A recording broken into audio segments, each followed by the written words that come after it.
You're tuned in to Chromebooks Today, the podcast where Chromebook news and views collide. If you need the show notes or just want to say hi, visit us at chromebooks.today.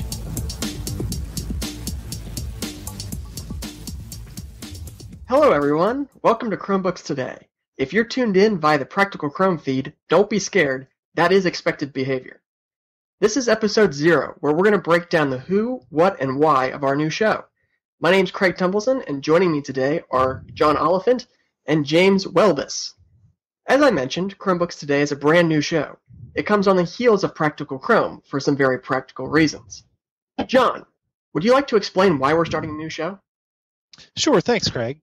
So Practical Chrome was a dream and a passion of mine that I put a lot of time into, and then as the time went by over the past year, my work and my life have become incredibly busy, and I realized two things. One, I love Chrome OS, but I'm not the only one out there, and the Practical Chrome show is tied a lot to the Practical Chrome name and everything like that. And what I wanted to be able to do was, I knew that my time was not available, so I wanted to be able to say, hey, community, and that was mainly you and James to start, but I knew that there's a myriad of other people out there, right, that are in the Chrome OS world, Chromebook world.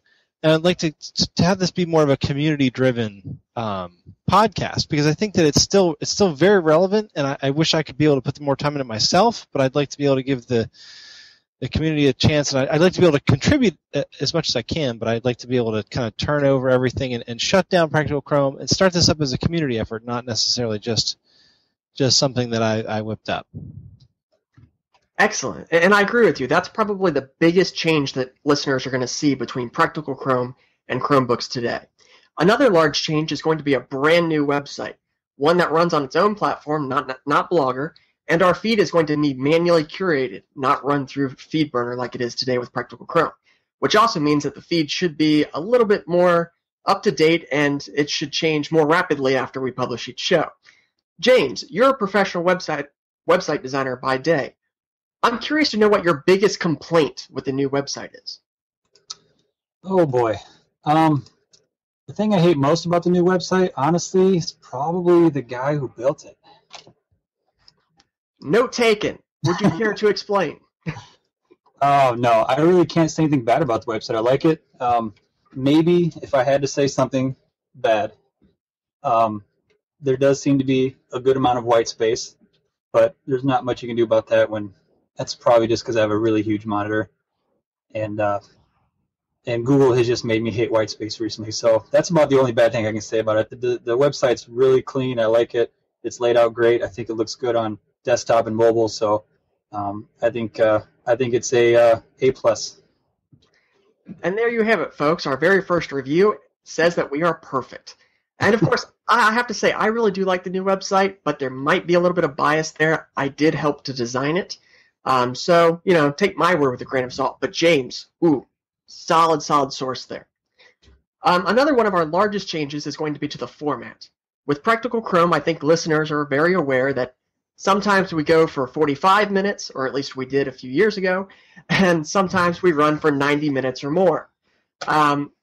Compared to other podcasts, they typically follow a similar format. They try to hit a certain mark each week. We got some feedback from listeners, and we've determined that that's probably what we need to do as well. We're still ironing out the details, but we're going to we're really hoping for between 35 to 45 minutes each week, somewhere in that minute range, and we can cut it down as needed.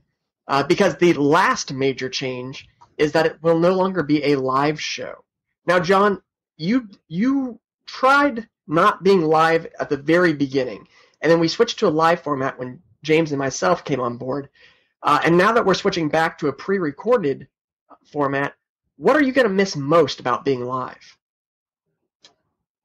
Oh, I think honestly, I don't think I'm going to miss much, because every show is really live in its essence, but I wouldn't say I'm going to miss much, because we honestly never had a lot of interaction with the audience. I wish we had, but that again, I think was a fault of my own, just not being able to get stuff together in the right manner. But I still think that with the three of us and then anybody else that we bring on, especially from the Chrome OS community, it's still going to be a very lively and kind of raucous debate, open and fun, and every episode really is live because it's just some people talking who are passionate about Chrome OS and Chromebooks. So I'm not going to miss really the live portion. I hate to disappoint.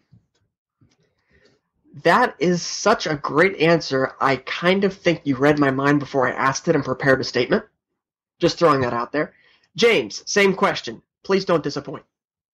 I'm going to miss the sweet overlay that you made for us, to be honest. Yes, because you're right. Since we are dropping the live format, we're also dropping video. We will still publish to YouTube as an audio file, so you will still be able to subscribe to a YouTube channel and stream, but you won't be able to watch our pretty faces talk to you each week. Is that really saddening, James, that you're afraid people won't get to see the overlays? Yes. I'm, as a professional web designer, I think you did a fantastic job with creating that overlay. I think you may have a career in graphic design in your future, and I am saddened that people will no longer be able to gaze upon this wonderful overlay, save for viewing Practical Chrome Archive. Which I believe will remain on YouTube. Is that correct, John? The Practical Chrome Archive will still remain available? Yes, Practical Chrome will still remain. The feed will still be available to pull down old episodes on the MP3 from last September and back, as well as all of the YouTube videos will remain up as long as Google keeps them up and as long as I keep my Gmail account, which, of course, you all know I will. So, yeah, the archives will definitely still remain available. And PracticalChrome.com will still be live? Oh yeah. I'm going to keep that going. It's only a few bucks a year at this point because of the fact that I chose the Blogger platform and and everything else. Everything was really low maintenance in that regard. So, oh yeah, it's still going to be up. Perfect. That's good news. Last thing before we close up the show, we are interested in listener feedback. This episode 0 will go live before our launch, which will be the first week of March. Up until that point, we are soliciting feedback from listeners. You can hit us up on Google+. We've got a shiny new page at Chromebooks Today. You can also find us at Practical Chrome. Either page will be monitored during the next few weeks. Or hello@chromebooks.today, which is a mouthful and rather confusing, but it's a valid email address no matter how much your old email clients may try to say that .today is not a valid domain name. It is. It's new. It's improved, just like Chromebooks Today. Thanks for tuning in, everyone. I've been Craig Templeton. John, James, thank you for your time. Thanks, Craig. Thanks, Craig.